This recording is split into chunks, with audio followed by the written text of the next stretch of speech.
మన ప్రభు అయిన యేసు క్రీస్తు నామములో ఈ ఉదయకాలపు మన్నా అనే కార్యక్రమాన్ని వీక్షిస్తున్న మీ అందరికీ హృదయపూర్వకమైన వందనాలు తెలియజేస్తున్నాను.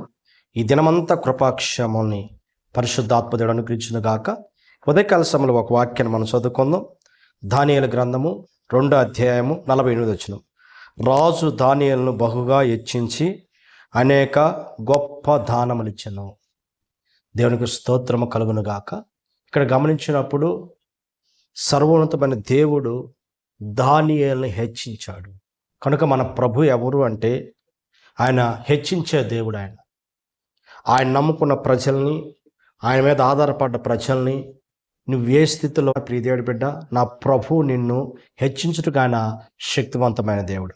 ఇక్కడ రాజు దానియేలుని హెచ్చించడానికి గల కారణాన్ని మనం గమనించినప్పుడు దానియేలు ఎవరు అంటే మనం చూసినప్పుడు నమ్మకస్తుడు.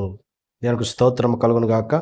దానియేలు గ్రంథం 6వ అధ్యాయము 4వ వచనంలో మనం గమనించినప్పుడు దానియేలు నమ్మకస్తుడై ఏ నేరం చేయని వాడై ఉన్నాడు.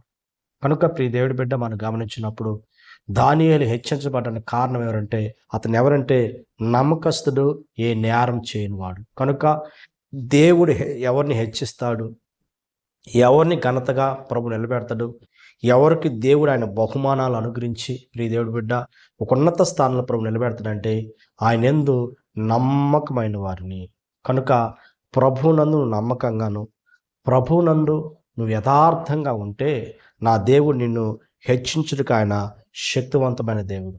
మనం గమనించినప్పుడు చూడండి, 5 తలాంతులు ఇచ్చిన వ్యక్తిని దేవుడు మరలా ప్రభు చదివినప్పుడు 5కు 10 తలాంతులతో అతను ఎప్పుడైతే చేసి ఇచ్చాడో, 5 ఇచ్చాడు, 5కు 10 ఎప్పుడైతే అతను ఇచ్చాడో ప్రభు అంటున్నాడు, బల నమ్మకమైన దాసుడా అని చెప్పేసి. చూడండి ప్రియ దేవుడి బిడ్డ, చూడు అతని యొక్క సామర్థ్యాన్ని బట్టి దేవుడు హెచ్చించడం ప్రారంభించాడు. చూడండి, ఎవరైతే తను అప్పగించి దాన్ని చేయకుండా ఉన్నాడో అది తిరిగి మరి అతన్ని 10 తాళంతులు కలిగిన వారికి ఇచ్చినట్టు మనం చూస్తున్నాం. కనుక దేవుడు ఎప్పుడు హెచ్చిస్తాడంటే మనము ఆయన ఇచ్చిన నమ్మకంగాను, నీకు అప్పగించిన పని యథార్థంగాను నమ్మకంగా చేయగలిగితే, నువ్వు చేస్తున్న ఉద్యోగం కానీ, నువ్వు చేస్తున్న వ్యాపారం కానీ, నువ్వు చేస్తున్న చేతి పనులు కానీ, ప్రియ దేవుడి బిడ్డ నువ్వు నమ్మకంగాను నువ్వు యథార్థంగా నువ్వు చేయగలిగితే ప్రభు నిన్ను ఒకరోజు హెచ్చించుతాడు, ఒక ఘనతగా ప్రభు నిలబెడతాడు. రెండోదిగా మనం గమనించినప్పుడు ప్రియ దేవుడి బిడ్డ యొక్క దానియేలుని హెచ్చించడానికి గల కారణం మనం చూసినప్పుడు దానియేలు ఎవరంటే అతి శ్రేష్టమైన బుద్ధి కలిగిన వాడు. కనుక మంచి బుద్ధి కలిగిన వాడు, చెడు ఆలోచనలు, తెలుగు తలంపులు, ఒకరికి నష్టం కలిగించాలని, ఒకరిని బాధ పెట్టాలని ఆలోచన కలిగించిన వాడు కాదు. కానీ కనుక అతను ఎవరు అంటే మనం చూసినప్పుడు శ్రేష్టమైన బుద్ధి కలిగిన వాడు, మంచి బుద్ధి కలిగిన వాడు, సుబుద్ధి కలిగిన వాడు. దానియేలుని దేవుడు హెచ్చించడం ప్రారంభించాడు. దావీదు గురించి కూడా ప్రభు చెప్తాడు, దావీదు సుబుద్ధి కలిగిన వాడు. కనుక ప్రియ దేవుడి బిడ్డ ఒక గొర్రెలు కాసుకున్న దావీదును దేవుడు సింహాసనం మీద కూర్చోబెట్టిన కారణం ఏంటంటే సుబుద్ధి కలిగిన వాడు, మంచి బుద్ధి కలిగిన వాడు, మంచి ఆలోచన కలిగిన వాడు. ఇతరులకు చెడు కలిగించాలని, ఇతరులకు నష్టం కలిగించాలని, ఇతరులకు బాధ కలిగించాలని ఆలోచన కలిగిన వాడు. మనం గమనించినప్పుడు సౌలు శత్రువే. సౌలు ఒకరోజు దావీదు దొరికినా దావీదు తను వదిలేసేసి ప్రియ దేవుడి బిడ్డ ఒక ఆనవాలు తీసుకెళ్ళి అక్కడి నుంచి పిలుస్తున్నాడు. కనుక అట అంటున్నాడు, నువ్వు మంచి బుద్ధి కలిగిన వాడు అని సౌలే తన గురించి సాక్ష్యం ఇస్తున్నాడు. కనుక ప్రియ దేవుడి బిడ్డ, కనుక దావీదు ఒక మంచి బుద్ధి కలిగిన వాడు, ఎవరికి అన్యాయం చేయాలని, తన శత్రువు నష్టం కలిగించాలని ఎప్పుడు ఆలోచన కలిగిన వాడు కాదు. దానియేలు యొక్క జీవితంలో కూడా మనం గమనించినప్పుడు దానియేలు కూడా తన జీవితంలో తనతో ఉన్నవారే నష్టం కలిగించాలని, బాధించడానికి చూసినప్పుడు కూడా వారిని ప్రేమించాడు, ఒక మంచి బుద్ధి కలిగిన వాడు. కనుక దావీదును యొక్క హెచ్చించినట్లుగా, దానియేలును హెచ్చించినట్లుగా చూస్తున్నాం.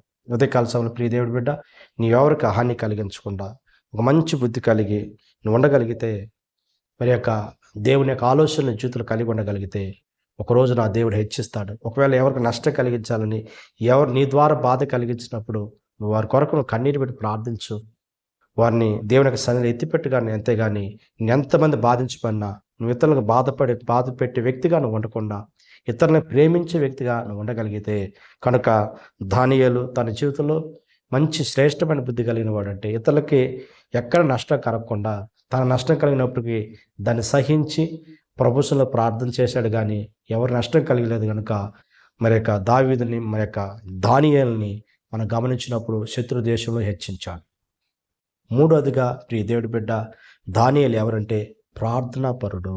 దానియేలు ప్రార్థనాపరుడు కనుక దేవుడు తనను హెచ్చించాడు, దేవుడు తన ఘనతగా నిలబెట్టాడండి. కనుక ఇట్టి శాసనం భయంకర శాసనం వచ్చినా అతని ప్రార్థన వదలలేదు. అతని మీదనే ఆ శాసనం వచ్చింది. అతను ప్రార్థించకూడదు దేవుడు కానీ, కనుక దేవుణ్ణి పూజిస్తున్నాడని ప్రియ దేవుడి బిడ్డ. అలాంటి శాసనం వచ్చినప్పుడు కూడా అతను ఎవరంటే ప్రార్థన కలిగిన వాడండి. యథావిధిగా ప్రార్థన చేస్తున్నాడు. ఎక్కడ కంగారు పడలేదు, ఎక్కడ తొందర పడలేదు, ఎక్కడ భయపడలేదు. సింహగృహలు వేస్తారు నాకు ఏదైనా జరుగుద్దామని ఏ ఆలోచన కలగలేదు. ఎందుకంటే అతని ప్రార్థన తనను బ్రతికిస్తుందని తెలుసు. తన ప్రార్థన ఆ సింహాలపు ఆ బోన్లోంచి విడిపిస్తుందని తెలుసు. కనుక దేవుడు దానియేలు బహుగా అక్కడ హెచ్చించడానికి గల కారణము, అతను ఎట్టి పరిస్థితుల్లో ఎటువంటి శ్రమ వచ్చినా, ఎటువంటి కష్టం వచ్చినా, ఎటువంటి బాధలు నిందలు కలిగినా కూడా అవన్నీ ప్రభువుకు అప్పగించి ప్రార్థన అనుభవగలిగిన వాడే.